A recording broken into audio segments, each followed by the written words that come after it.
He's one of my good friends. He's known as Uncle Marshall in my household. He is a Pro Football Hall of Famer, and he is Marshall Faulk here on the Rich Eisen Show. How are you, Marshall? Doing good, Rich. How you doing, man? We're just talking about this UFC plan. Did you hear about this? Dana White's getting his own private island and flying fighters there to have fights? Yeah. Is that man? Do you know about this place, Marshall? You know a lot of places. No idea. No, I have not heard about it. Okay.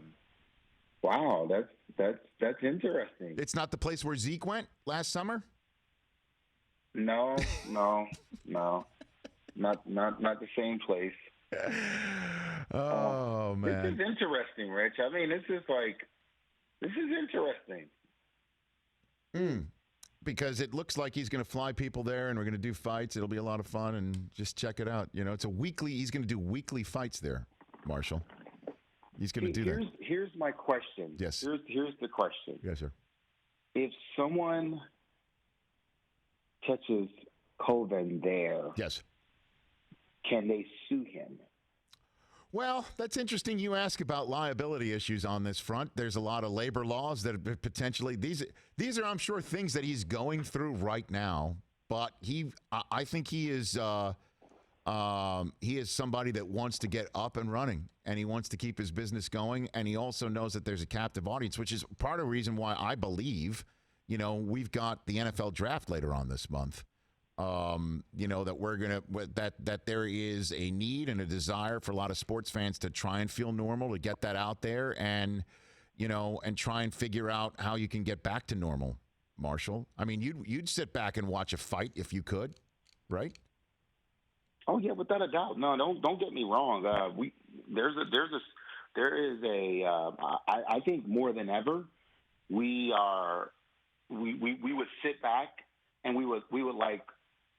When they were paying, when NBC and CBS and Fox were paying these billions for this NFL contract, or they pay for basketball or baseball or NASCAR, we'd say, "Oh my God, that's crazy money." Now we see what the cost of live entertainment really is. Like, we see what it's worth and what it means.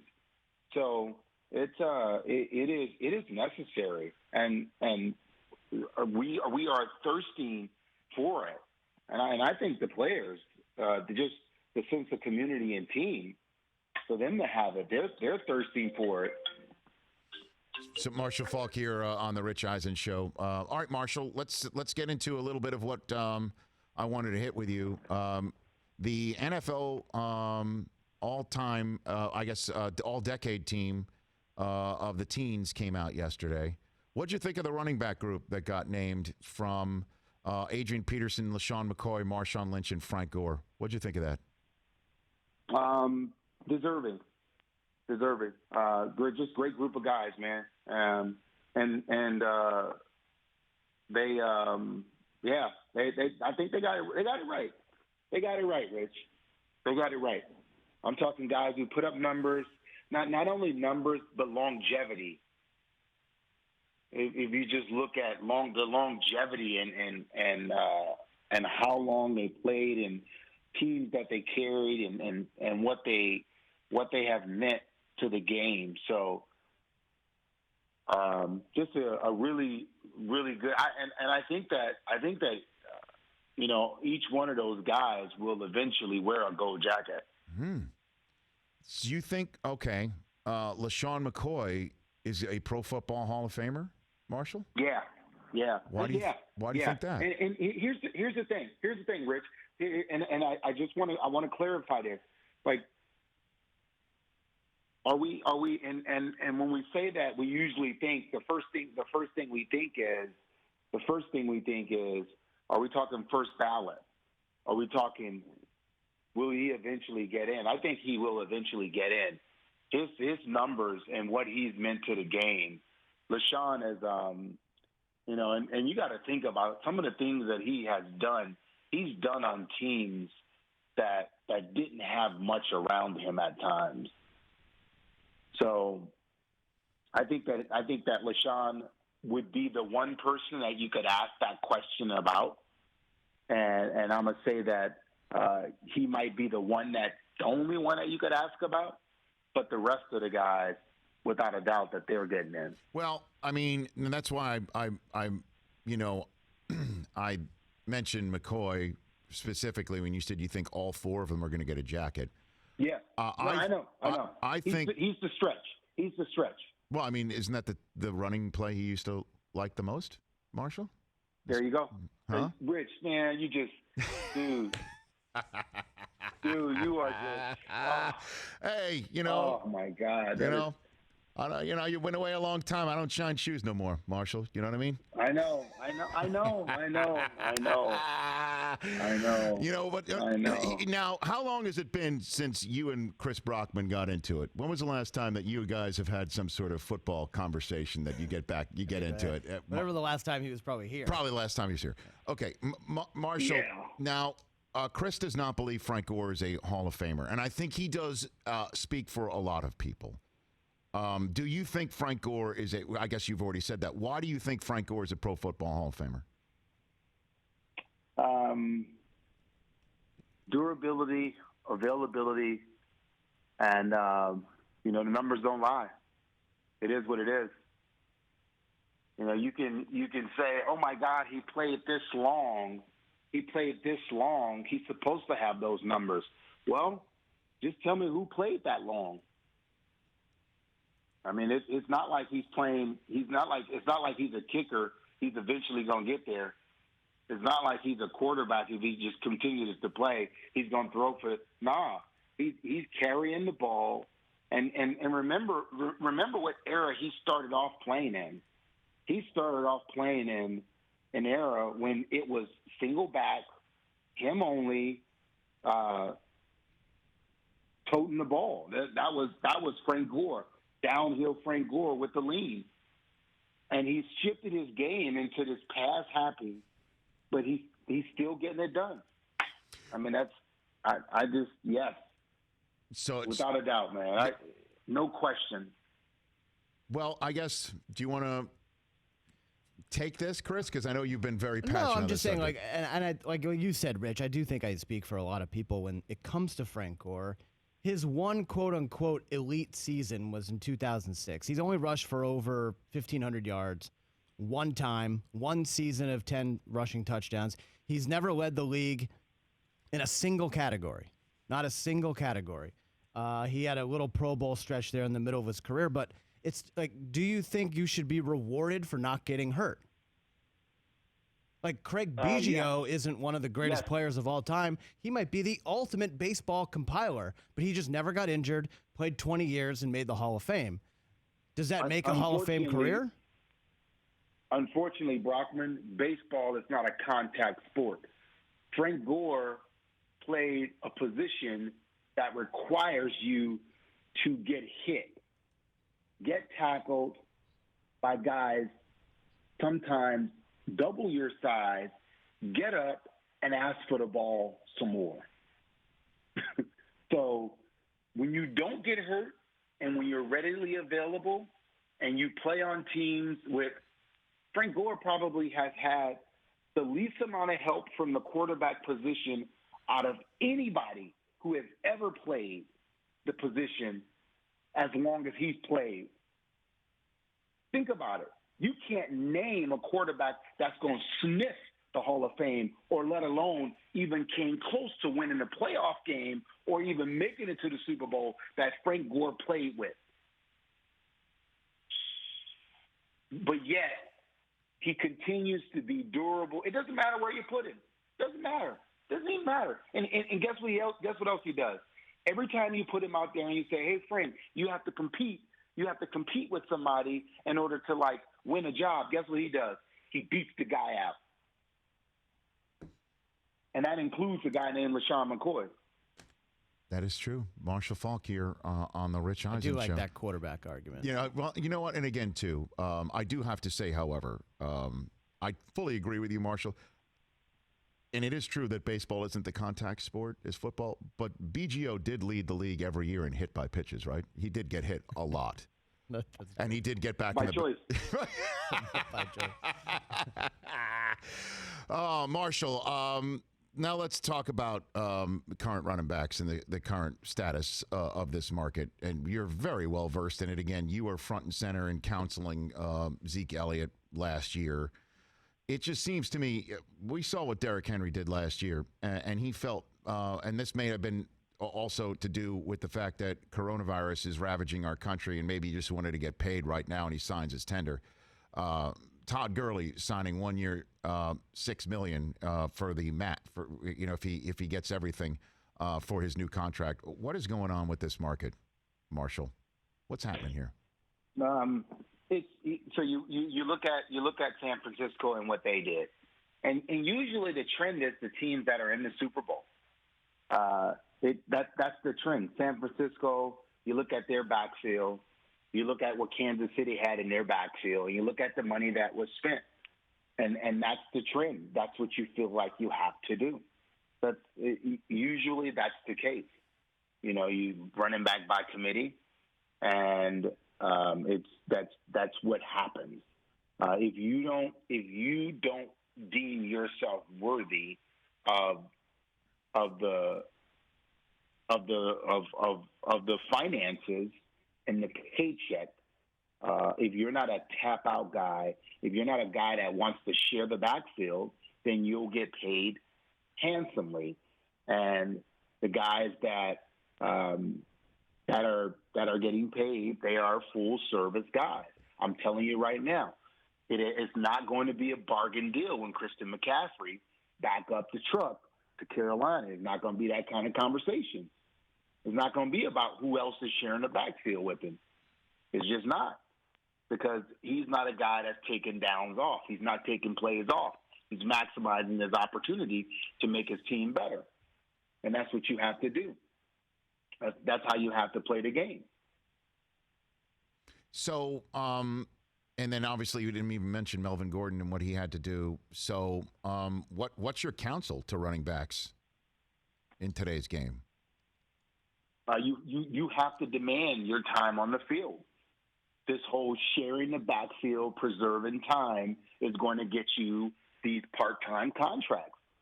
Part-time play, part-time pay. That's how it is. Melvin Gordon split time with Austin Eckler and Justin Jackson, and now he finds himself in Denver. Once again, he's a split-time guy. Once that becomes your MO and that's how you play, that's how you play. That's just how it is, man. You develop that. When you show them you like the rest and that's what you need, then guess what? That's the kind of back you are. But if you're a full-service back and that's how you play, that's how you play. It's listen, Rich. This league is when you're a dog and you go out there and you demand it, they're gonna give it to you. They're gonna allow you, and you prove that you can carry the workload and you can handle it. They're gonna give it to you. They're not gonna pull you off the field. They're gonna notice the difference of the game and how the defense reacts when you are in the game compared to when you are not. And it happened to Todd Gurley last year. They started platooning, and other guys were in. They tried to get stuff done without him. Actually, the year before, when they made it to the Super Bowl, well, you bring in C.J. Anderson off the street, and you make it to the Super Bowl with Todd, not 100%, and it's like, whoa, hold up, wait, wow, we did that. Well, let's see where we're going now. Maybe there were some other things that we don't know going on behind the scenes, but once a team can see a vision without you, and there's a huge paycheck there, they're going to try to live that vision without you, because they don't want to have money tied up into a position that if you get injured, other than quarterback, that if you get injured, the season could possibly go downhill fast. Marshall Faulk here on the Rich Eisen Show. I mean, you mentioned Gurley right there, and you said maybe there's some things going on that we don't know about. We had Sean McVay on yesterday. We needed oxygen on the high road that he took when I asked him, was Gurley hurt or not? And was Gurley hurt or not? This is one of the great Bermuda Triangle questions of the NFL up there with why did Marshawn not get the ball, and why was Malcolm Butler active even though he played one special team snap in a Super Bowl that they lost to the Eagles. I mean, what is going on? What happened with Gurley that you can share with us, Marshall? I have no. Let me make sure I say this before, because I don't want to. I have no inside source. I don't know anything about anything, but I know this, Rich. Here's what I know. Mm-hmm. In the last game, in the very last game of the season, that being the Super Bowl, there's no way, if I was not hurt, that they would have kept me off that field. Okay. I'm trying to interpret. I mean, I literally played in the Super Bowl with broken ribs, a hematoma in my thigh.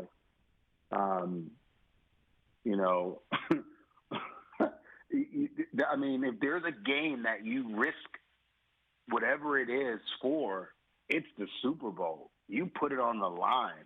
You just go down the list and think about heroic efforts of what people has done. I mean, you remember T.O. coming back? Oh, of course. To play in the Super Bowl. Oh, guy's amazing. I think what was it? I think Rod came back Rod and Woodson played with his knee. Yep. in the Super Bowl. Yeah. Man, just think about what people have done just to play in that game. So are you saying then that he was hurt? That's why he wasn't out there, or he tapped his helmet? I'm just saying there's no helmet tapping. Listen. Todd Gurley has lived for that. He's been playing football to be in that position. Right. He had to not be himself in order to not be out there. Well, he had to pass a physical to be in Atlanta, and they signed that deal Monday night. So, that or Tuesday morning. I don't know the exact time where pen was put to paper. So it looks like Atlanta's getting a healthy running back, one would think, right? Or we just don't know still. Like I said, Rich, we will find out. And I'm gonna say this: I hope I want nothing but the best for Todd. I want Todd to return. Like Todd has defied. When he hurt his knee in Georgia, we had no idea how he was going to bounce back. Right. And he sat out the first part of the season, his rookie year, and came back and crushed it. Dominated. And it was just amazing to watch him. And that's what we want to see. We want to see that Todd Gurley. I want to see him have the career that he was on pace to have. I would have liked to have seen that happen with the Rams, but we know things happen, and sometimes you have to take your talent elsewhere. And for Todd, I want him to be successful. Last one for you. Not only is. Sorry, I didn't mean to interrupt you. I have last one for you, Marshall. Okay. You were there right next to Peyton Manning. You know that system. You know Arians. You know what Arians likes to do with quarterbacks. You know the whole thing. Brady with Arians in Tampa equals what, in your estimation? It's going to be amazing. Tom is going to, and here's what Bruce does. Bruce is going to allow Tom to do what he wants to do, and he's just going to make it better. See, most coaches can only coach their system. Bruce Arians can coach anything and anyone and make it better. So whatever Tom likes, Bruce is going to learn that and say, Tom, here's what I think about what you want to do. And think about it. The guy who's going to be in his ear is a guy who's played at a high level as well in Leftwich. It's just a great marriage, man. I like what they did from that standpoint, and I'm happy for Brady that he got a guy like Arians that knows how to deal with just players in general, but definitely veterans. Man, he's a player's coach. So you think in a way that Brady and do you think Brady had that in New England, or not enough of it in New England, and that he's going to thrive with that being, hey, we know what you like. This is exactly how we're going to do it, like you like it, but in a way that I'm now seeing it to help improve it, and thus it'll be more collaborative than Brady perhaps is used to. Would you agree with that, Marshall? I'm gonna say that Bruce is like-minded on offense to what Belichick is on defense. You know how flexible Belichick is to we are going to do whatever we need to do Yes. to win on defense. That's Bruce on offense. Love it. So Bruce is going to, whatever it is, he's going to make the necessary adjustments. It's not just about this is our system, this is what we do. No, it's about winning games. Marshall, And that's what it boils down to. you're the man, Marshall. Everybody healthy in your family, I trust? Everybody good? Everybody's good, man. Everybody's good. Yep. Love it. How about you?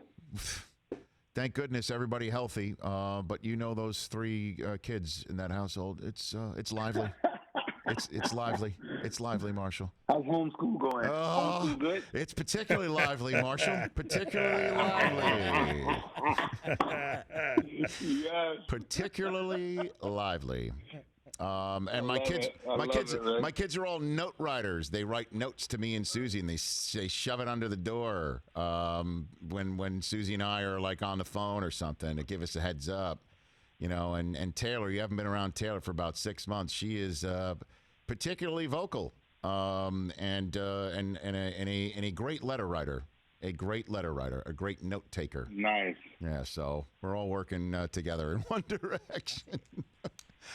Love you, Marshall. Miss you. Let's connect. Obviously, when we can. Okay, bud.